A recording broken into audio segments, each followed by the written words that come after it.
everybody, it's Peter here and this is the Esoteric Order of Gamers. Welcome everybody, hope you've had a fantastic holiday break and you're back into a brand new year. Not back into a brand new year, into a brand new year. I'm going to start with something super big. Look at the size of it, it's pretty big. It is Warhammer The Old World, fantasy battles in the world of legend. It's a big release from Games Workshop. Now, it's a brand new year and I've been going since 2012. That's a long stint for a content creator, I've got to tell you. But there's still exciting things happening at the Esoteric Order of Gamers. Not only am I constantly churning out my rules summaries and reference sheets. Lots of games on the way. I've already done a couple over the break, which I'm going to release soon. Of course, those rules summaries and reference sheets are very useful for learning and playing your favourite games. I never use the rule book after just a first scan of it and doing my summary. In fact, I can hardly even sort of play a game before I've made a rules and reference for it these days. That's how essential they've become to my game playing life. I hope they become essential to you as well. But there's not only rules and reference sheets. On Order of Gamers, you will find so much stuff, and there's more stuff to come. There are heaps and heaps of videos. There's also some phone call plans on there as well, all kinds of stuff. Everything I've done since 2012 is on that website and easily searchable. It's all tagged and perfectly organised. Obsessively organised, you must know by now. So go along to that website and check out some of the old content as well. But there's another exciting thing happening this year. It's going to be happening as soon as I can get it done. It's very exciting and I'm really looking forward to launching it. But I can't tell you anything about it yet. But it's on its way, so stay tuned. As we start the new year, I'm going to get to Warhammer The Old World, I promise. Don't forget to check out all my social media channels. There are heaps and heaps of them now. As you know, there are so many social media channels these days. It's very time consuming posting to all of them, but I want to give you the choice so you can use the one that you like the most. Please go on some of those new ones if you haven't already and follow me there, because I am there. Just search for the Esoteric Order of Gamers. I'm on Mastodon, Threads, and Blue Sky, so you can find me on those three new ones as well as all the old ones, of course, and I always post on those things. The other thing you should do is check out the Discord channel, which is a nice little place that's been ticking along for a while now, and there are some really nice people there. There's a link on the homepage of the website if you want to join up to the Discord channel and meet like-minded gamers. People are posting pictures of their painted miniatures, talking about games, saying what games they've played, you know, all kinds of stuff. Really nice bunch of people. So, there we go. There's a little sort of wrap up of Esoteric Order of Gamers as we go into 2024. Let's start with a big one, which is Warhammer. Now, of course, as you know, I cover Warhammer games because they send me freebies. And I've spent many years getting to the stage where I'm on the review list and they send me free games. I've been playing Games Workshop games since I started playing games way back in about 1980 or something like that. And of course, Warhammer Fantasy Battles was the big game back in the day. It started with first edition in 1983. Oh, by the way, I got this one free. As usual, my opinions are my own, but I did get this free for review. So, first edition, 1983. Now I own editions 1, 2, 3, and 4. After that, I stopped getting them because they really just came in book editions, and then they had extra box sets. But it wasn't the same sort of box set event as it was in the early edition, well, in the 3rd and 4th editions anyway. 4th and 5th editions, I should say. I've just got myself very confused. I've got 1st to 5th edition, I think. Yeah, they're over there. So, actually, I didn't play Warhammer Fantasy Battle a lot in the day. I kind of avoided the two main games, that one and Warhammer 40,000. I don't know why, but I was more into things like Necromunda and Mordheim and Man of War, and they're sort of specialty boxed games. I really like those. The big battle ones, they required such an investment of time and money that I tended to just sort of like the smaller skirmish kind of scale things. And when I did play fantasy battles, I think I was playing with people who sort of knew the rules and they'd just sort of kick off and play the game and not involve me much. I don't know. I remember playing a game with a friend of mine that was like that. I just felt like they were running the whole game and I was hardly doing anything and didn't know what was going on. So why did Games Workshop re-release or bring back The Old World after they killed it off with the release of Age of Sigmar? It's interesting, isn't it? Now, what they tend to go on about on their promotional stuff is that it's done for the nostalgia, and then it's all about, oh, we collected all these models 20 years ago and it's great to see them back and everything, which is fine. I can see that they're doing that. Another reason may be that they still have all the stainless steel models, model molds from those days, and someone looked at them and thought, we can still make some money out of those. That's a possibility, because stainless steel molds, last pretty well, and you can make new plastic models out of them. There weren't that many, actually, now that I think of it, there weren't many plastic models back then. It was mostly metal. So you're talking metal molds, and they do degrade easily. So no, that theory's out the window. That's not a good theory at all. I don't know why. It's certainly the nostalgia thing. I guess they just identified a large group of older players who would like to go back to the rank and flank stuff of fantasy battles. Now, this isn't one of the early editions of the game. This is a sort of new edition which is very much based on those old editions and supposedly fine-tuned and made better and all the rest of it. Who knows? The other interesting thing is that it comes in a couple of sets. There's this big set, and this is, of course, the Tomb Kings of Khemri edition. So this comes with pretty much an army, really. You can see on the back there, it's big, all the models that come with it. So you can get this edition. It also comes with the big, heavy hardcover book. Or there's a Bretonnian edition, which is the Knights of Bretonnia. Now, they gave me a choice this time. I thought, oh, bummer, I wanted both. I suppose that's a bit greedy, really, isn't it? But they gave me a choice, and I thought, I'm going to go with the Tomb Kings, because I don't like painting cavalry. It's a pain in the neck. The only problem is, of course, they only send you one set. Now, for someone like me, which is, very generous, I'm not complaining about it, but for someone like me, I do all the work. I actually get the game, and I do all the painting, and I do the terrain, I set up the game, and then I say to my friends, come on over, let's play a game of X. So in this case, I don't have anyone here that I know of who is actually going to buy the Bretonnian set so we can play this game. This is a big problem because I don't know how I'm going to actually play this. Now, the other rank and flank game I've got is Conquest. I've done some battle reports of that and covered it on the channel. The only problem is that's a larger scale, so I can't even sub in figures from that. So the only thing I can do to actually experience this game is sort of divide this army in two and maybe have a little, Tomb Kings of Khemri Civil War game, but, it's going to be a bit dissatisfying because, they'll be doing the same thing. So I'm in real two minds about this. The other thing is that Games Workshop sent me a lot of PDFs of the extra rules. You've got the books which have all the unit information for all the good forces and all the evil forces. And then each one of the armies has its own book as well if you want all the background fluff and the extra stuff. So again, it's turning into this huge thing. Now, this is the thing with Games Workshop. They've got a lot of systems going now. There's this one. There's Warhammer 40,000.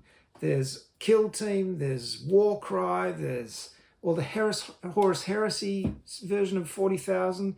Legions Imperialis just released. Now, each one of these games is just a huge money sink. Because not only do you buy the starting box set, but then you have to buy extra models, of course, to expand your army a bit, because the box set is usually not enough to go with. So this is very generous. Then you have to get all these extra books, because every time they release a new model, it seems there's a new hardcover book, which kind of has the rules for that in it and a whole lot of background fluff. So I wish they'd changed their method a bit. I really do, because it's so difficult to keep up. Almost to be better if they just sort of released a starting box set and then did another box set to expand it or something like that with all the rules in it. I'd just love to see the models and the rules together in one thing. I found it very frustrating with Necromunda, which is one of my favourite games. I love it, but I can't keep up with it because I bought 2 vehicles the other day for Necromunda Ash Wastes, which are really expensive here in New Zealand. Games Workshop stuff is super expensive in New Zealand. There's a big markup, and this thing is $578 on the Games Workshop website. You can get it for cheaper, but that's how much it is on the website in New Zealand. That's $578 New Zealand, which is, when you translate it, is a good sort of $80 US more than the price in the US. It's just a huge difference. There's a big markup for coming down to the Antipodes. Always been frustrating for years and years. I don't know why it happens. They have outlets here. They should be able to ship games down and sell them for a reasonable rate. Always frustrated me. But what I'm saying is that, yes, Necromunda. So I got those 2 models, which are lovely little gang bikes and everything. But then I have to go and buy another like sort of $80 hardcover book just to get the rules for 2 bikes. You know, it's crazy. I know it comes with a lot of other stuff in the book too, but I don't need all that extra stuff. I just need the rules for the bikes. So I love Games Workshop stuff. I love the miniatures. I hate the prices. They're really expensive. But I just wish they'd sort of really focus on trying to make their games a little bit more affordable so we can all play them and enjoy them and tell other people and expand the hobby and all the rest of it. It's such a high-end premium product, though. They're really focusing on that. And I kind of feel like this system is also really, because it's focusing on the nostalgia, they're kind of thinking, oh, those nostalgia boys have lots and lots of money. You know, they're older now and they've got jobs. They can afford it. Anyway, so the problem is, of course, I hope you're sticking with me. I know I'm just rambling on, but I will get into this box. You can skip ahead if you want. I'll put a link to skipping ahead if you want. But I hope you enjoy my thoughts on it. So the thing is that I don't know how I'm going to play Warhammer The Old World, which is frustrating because I'd really love to give it a go. I mean, I know it's old school, and personally, I prefer the more modern iterations of the rules. I like streamlined games. As you know, I've told you many times, I hate the 2 wound step. I think it's useless. I played Legions Imperialis the other day. It has no 2 wound step. It was fantastic. You don't need that step. Get rid of it. Of course, this goes right back. Not only does it have that step, but it goes back to tables. You're cross-indexing things on tables. So it is an old school system. The good thing is that it's rank and flank. And personally, I kind of like rank and flank because that's how old war games used to be. There were units moving together and sort of, you know, wheeling into position so they could go for the charge and everything. And it has this feel, it has a big epic kind of feel about it. So I'm very confused about this game. I also got some trays. This is some modular movement trays. But how about we open up this box and see what's inside, huh? All right then, here it is. Huge box. And that's what it looks like when you open it up, all thrown in there. Now, of course, we've got these old movement sticks. I kind of wish they'd redesign this because you can see how they come out of the box. Not exactly straight, are they? No. They're kind of cheap and nasty, and I know it's nostalgia, but can we move on from these now and come up with something better?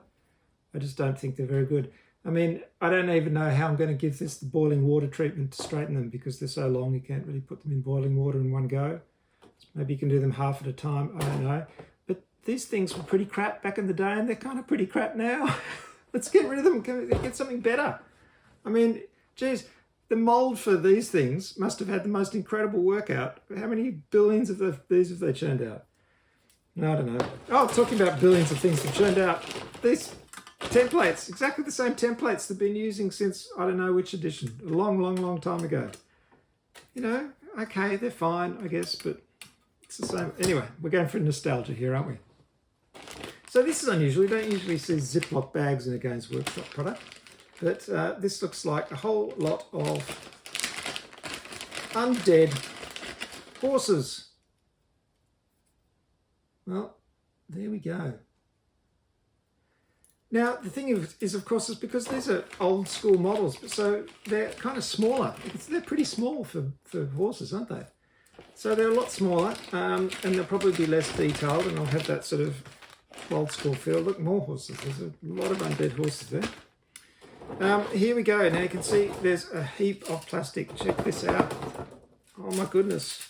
Look at it all. Oh wow. One exciting thing we do have in here is this brand new model, which is this big undead dragon thing. More horses.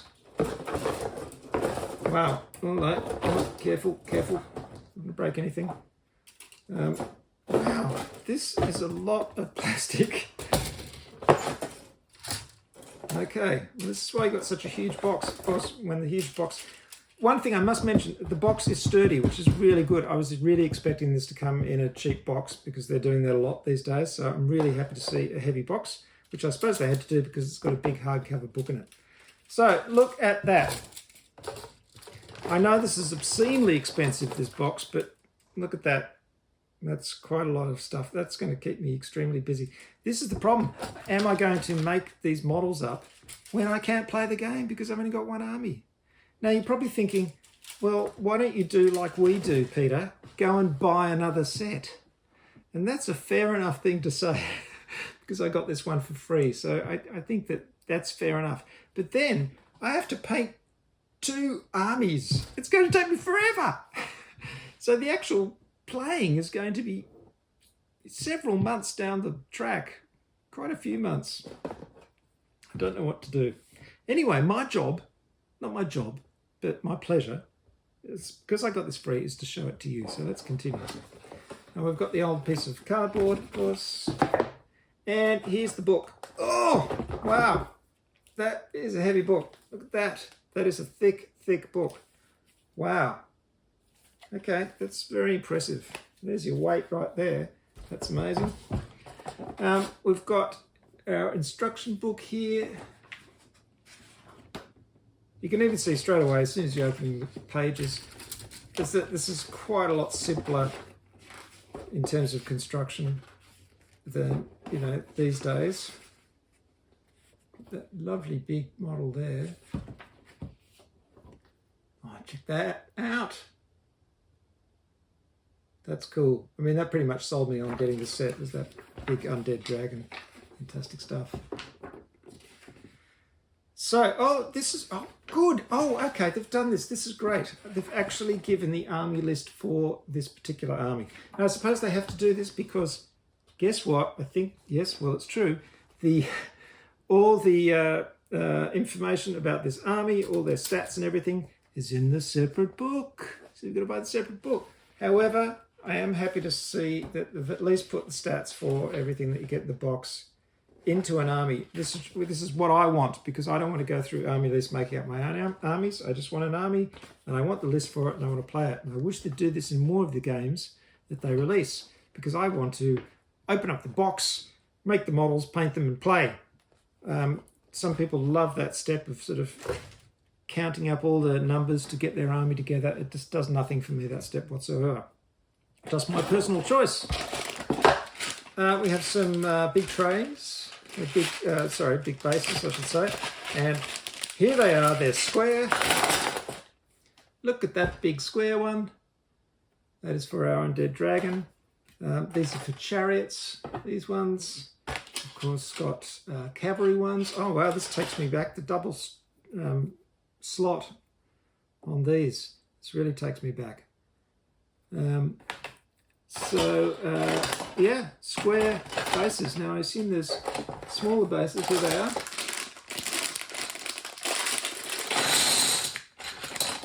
So they're a decent size. That looks about 25 millimeters square. Oh, wow. But square bases, I haven't seen them for so long. It's really strange. I mean, this is the thing, isn't it? I mean, when you play this game, you've got square bases. You're stuck with square bases. It's not like you can... Yeah, it's... I mean, you have to. It's a rank and flank game. You've got to have square bases if you want a rank and flank game. Thing is, if you just took this huge army that you've just painted and thought, I'd really like to play this in Age of Sigmar or something, you can. But then it'd probably be out of scale anyway because it's smaller. You've really got to decide which game you want to devote your money to. This is the thing. We can't afford everything. We can't, Games Workshop, we can't buy them all. We've got dice, the same old dice. We've seen it a gazillion times. The D6, and then we've got a scatter dice there as well. And that's it. So it's all about the models and this huge book. Let's have a look at this. Now, true to the idea that this is a set for one player only, you only have one reference sheet in it. Gee, you really got to get serious, don't you? If you say to a mate, hey, let's play Warhammer, the old world, and they go, yeah, okay. Then you've got to say, well, we've both got to pay about 260 US up front to get an army. So what do you reckon? There you go. So there's a reference sheet. As you can see, the rules are pretty involved, and this is where we've got the old dreaded 2-wound chart. Weapon strength versus target's toughness. Always dislike that. I wish we could take that step out. Stop complaining about the past, Peter, and get on with it. Not only that, on the 2-hit chart, we've got attacker's weapon skill versus target's weapon skill. So this is really old school, kids. This is how we used to play it back in the old days. So let me move some of these huge models out of the way. Big piles of models. A beautiful map of the old world there. And this stuff really takes me back. I did like the old world, mainly from Warhammer Fantasy Roleplay. I spent a lot of time playing that game, so I spent a lot of time GMing games in the Reich land area, not the Reich land, the Empire area. So I got to know it very, very well around here, I must admit. So look at the way the book almost matches my background. That's pretty cool, isn't it?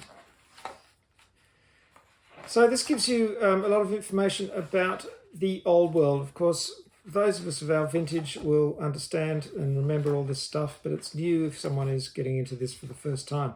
Now, this book, I'm just going to flip through because it is a huge book and we'll be here forever if I go through all the pages.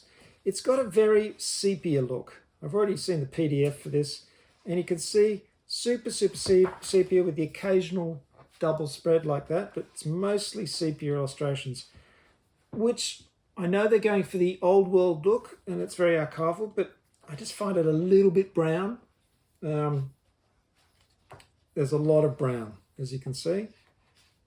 Very occasional colour illustration, but big slabs of text and lots of brown. Here are the rules in the back, and they're pretty extensive. So the rules start, there we go, here, and they go through to some nice army shots there. Oh look, this is all rules here. Wow. Yeah, there's 4 steps in the turn sequence, and each one of those has 4 phases. So it's pretty involved. Probably lots and lots to remember, but if you've never played a rank and flank game before, it's all about getting your units on your square bases all into nice little formations. Confusing because I just came from Legions Imperialis, where formations are like what your army, basically the units of your army. You might have 1 or 2 formations in an army. Formations here is the more acceptable or accepted use of the term, which means you get your units in formations. So they rank up, which is from left to right, ranking up, and from front to back is the file. And thus we have the term rank and file. So there's a lot, especially in the movement phase, about how to wheel these units around and how when they charge, they meet each other and then they close up and all that kind of thing. It's always the most complicated bit in rank and flank games, is just how that movement works. But it's fun because you're starting off further apart and you're just sort of jockeying for exactly the right position to go for the charge and make sure you've got the stronger units against the weaker units and all that kind of thing. It's a nice phase that has kind of been lost a bit in the whole skirmish base type play. So there you go. Whew, lots and lots of rules. So it's an investment of time and money. Now I've got some lovely pictures here, so let's have a look at those. The Empire of Man. Great stuff. Kingdom of Bretonia. This is, of course, the other starter set if you want to get it, and that features a big knight on a Pegasus figure. The Wood Elf Realms. Gee, they've really invested in this. It's quite amazing. There's the High Elf Realms, so the old High Elves. They were great figures. One thing I love about these old figures, strong silhouettes and not heaps and heaps of tiny, fragile, pointy bits. I really, really appreciate that. The one problem I have with modern Games Workshop figures is that they're so spindly and fragile that things break off really easily. When you go to pick them up, if you don't look where your sausage fingers are going, you stab yourself with all the pointy bits. These were like strong, simple figures. I mean, look at that High Elf. It's just bang, strong silhouette. It's great. Orc and Goblin tribes. Oh, this is bringing a tear to my eye. This is lovely to see these. It's kind of making me want to get into it. Dwarven mountain holes. Look at the dwarves. They're just, the models are simple. I really like it. I really like it. Tomb Kings of Khemri. There they are, the Tomb Kings. Now, if I just want to add like 3 of these little snake guys here, I mean, they're not little, but 3 snake guys, that's another $80-something New Zealand. So adding to your army is expensive. I wish I had someone who had an army I could play against because I can't do them both. Can't afford it. Warriors of Chaos, that's great. Now you're probably thinking, but hold on, there are some missing. Well, there are, unfortunately. They're not releasing the Skaven or the Dark Elves, which is very sad. I think that's all. There might be another one missing as well. I have to check that. Certainly the Skaven and the Dark Elves are not coming out. There's basically, they've come up with some kind of dodgy reasons about the lore that they're not there. Like at this time, the Skaven weren't there. Bollocks. There's another reason. I don't know what it is. I'm sure there's another reason. They could have tweaked the lore quite easily to let the Skaven in. Why not have the Skaven? What's going on there? Are they just about to release a big Skaven army for Age of Sigmar or something and they didn't want to steal its thunder? I don't know, but it seems weird. And the Dark Elves were really cool too. Why have they taken out the Dark Elves? I don't know. So there's a classic old battlefield, and I notice it's got a flocked table. It's a green flock on the table, which is pretty classic. Oh, look, there's some nice old battlefields too. And you can see there's a lot of space. You don't want too much in the way of terrain in the middle of the board because it'll just block your rank and flanks guys moving around. So lots of advice on terrain and armies. Wow, how to set up your battles. Oh, we have some sample battles here. And this is nice. The sample battles are actually sort of have thematic background, that's a nice change. Campaigns, narrative battles, surprise encounter, there we go, more standard ones. Heroic last stand, the Dark Monolith, surprise encounter, You've got magic as well. You've got different types of magic. They don't seem to have gone with the old colours of magic. There was a colour magic system before, but now it's just divided into different types. High elementalism, illusion, necromancy, warg magic, stuff like that. And they have a bunch of spells each that you can randomly choose from. Wow, huge. Well, look, I'd show you sprues, but you know, sprues are sprues, really, aren't they? I mean, there's no point saying they look nice. I'm sure they're high quality as always. Let's just have a look at some straight up skeletons. There's a nice bit of character in the faces of the skeletons there. They're all kind of different. I mean, they're obviously better models than the old days. They're not just, they wouldn't be. There's metal and plastic. I don't know. I'm not sure how close they are to the old models. Oh, here we go. Here's the skeletons. Yeah, I mean, they're straight up basic old school skeletons here. Look at that. Which is great because there's another reason I picked this army. They're super easy to paint. I mean, now you just wash them with skeleton bone, you're done. Yay! That's what I like about this army. So, folks, I've got a decision to make, and that is, do I buy myself the Bretonnian army set as well so I can actually play this game? And I don't know if I can because A, it's very, very expensive, and B, it's a huge investment of time. So I'm wondering what my personal future is with Warhammer the Old World. Just looking at those photos, I was thinking, oh, that'd be really cool. You know, it'd be fun to play again. Maybe I've somehow got to find myself in the small town. Somebody else has bought another starter set. Because I'd happily paint just this army, but painting 2 armies just seems a bridge too far, both in terms of money and time. Anyway, most of you won't have that problem. You're probably living in larger towns where there are other Warhammer players and people who remember the old game want to get into this one, or maybe new players who want to give it a go. So you can get in touch with them and they can buy their own starter set. And you've got enough to have some great games with, you know, you've got a whole army each really. If you want to go beyond that, you can, but you don't have to. But we all know what it's like. It's a drug, isn't it? You just have to keep buying new stuff. But there are just so many games, and how do you divide your time about it? I've got to talk more about Legions Imperialis because we played it the other day and it was fantastic, so stay tuned for that. Well, everybody, I hope you've enjoyed me ramble on like this. If you find that if I'm just rambling too much, let me know. You're the audience, and I want to please you. So if you think, no, this is too rambly, just be more professional. All the rest of it, I will. It's just that I'll do less videos in that case because they take a lot longer to make. They're all got beautiful shots and blurry, smooth cam stuff and all the rest of it.